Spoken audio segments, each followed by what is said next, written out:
आज के वीडियो में आप जान सकेंगे कि जेड प्लांट की कटिंग किस तरीके से लगा सकते हैं, किस तरीके से आप जेड प्लांट को सक्सेसफुली ग्रो कर सकते हैं। आप लोगों में से कई लोगों के क्वेरीज हैं कि जेड प्लांट को जब भी हम लगाते हैं वो गलने लगता है, ख़राब होने लगता है। तो आज के वीडियो में सारी डिटेल्स बता रही हूँ और इसे यदि आप फॉलो करेंगे तो निश्चित तौर पर 110% आपके जेड प्लांट का पौधा ग्रो हो जाएगा।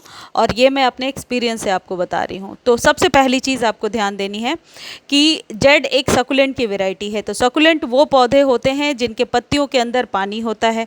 तो ऐसे पौधों को लगाने के लिए इस तरीके की सॉइल चाहिए जो बिल्कुल वेल ड्रेन हो, जिसमें कि पानी खड़ा ना होता हो। तो ऐसी सॉइल बनाने के लिए आपको 50% गार्डन सॉइल में 30% सैंड या 30 से ज़्यादा भी ले सकते हैं और बाकी के रेशियो में कंपोस्ट मिलाना है। आप प्रॉपर सैंड में भी लगा सकते हैं।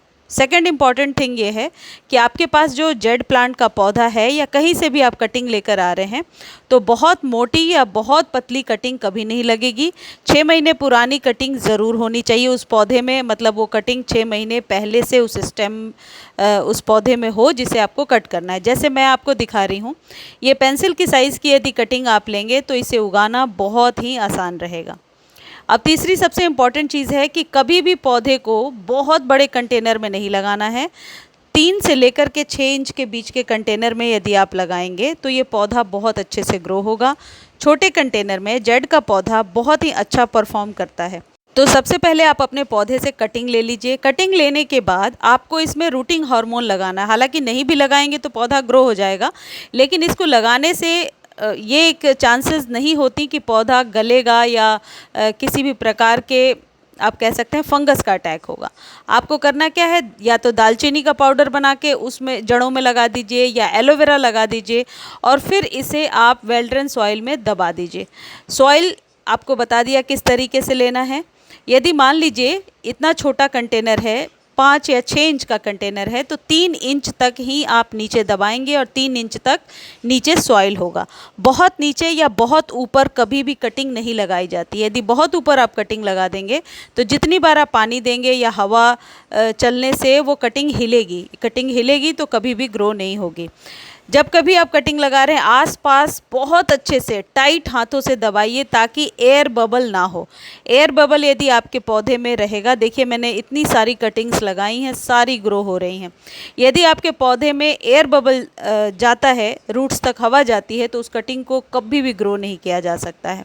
अब जब आपने कटिंग लगा दिया तो उसे सक्सेसफुली कैसे ग्रो करेंगे एराम, उसके लिए आपको क्या करना है, फर्स्ट डे जिस दिन कटिंग लगा रहे हैं आप अच्छे से पानी दे दीजिए। पानी देने के बाद आप उसे रख दीजिए ऐसी जगह पे जहां मॉर्निंग की धूप मिलती हो, या फिर आप यूँ कह सकते हैं जहां धूप छांव दोनों मिलता हो, डायरेक्ट सनलाइट ना हो। हालांकि जेड को सनलाइट पसंद है, लेकिन कटिंग को ग्रो कराने के लिए 2-4 दिन आप शेड में या मॉर्निंग के धूप में रख सकते हैं। उसके बाद इसे जब भी पानी देना है आप इस चीज़ को चेक करें कि सॉइल एकदम ड्राई हो, तभी पानी दीजिए। बार बार पानी देने से ये पौधा जड़ों को सड़ाने लगता है। ये जेड के लिए ही मैं नियम बता रही हूँ, बाकी के पौधे ऐसे होते हैं जिन्हें पानी चाहिए स्प्रे के द्वारा।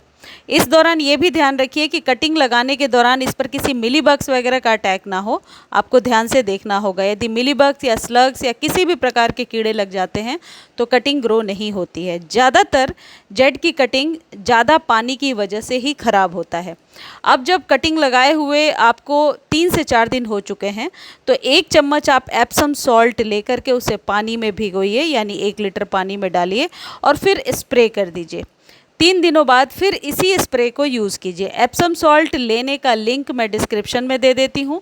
आप एक बार ले लेंगे तो साल 1.5 साल तक ये खाद आपके पास रहेगा। सस्ती सी खाद है, लेकिन आपके पौधे के लिए किसी रामबाण नुस्खे से कम नहीं है। किसी भी कटिंग को ग्रो कराने में जो एप्सम सॉल्ट है बहुत ही ज़्यादा मदद करता है। कटिंग को सड़ने गलने से बचाता है।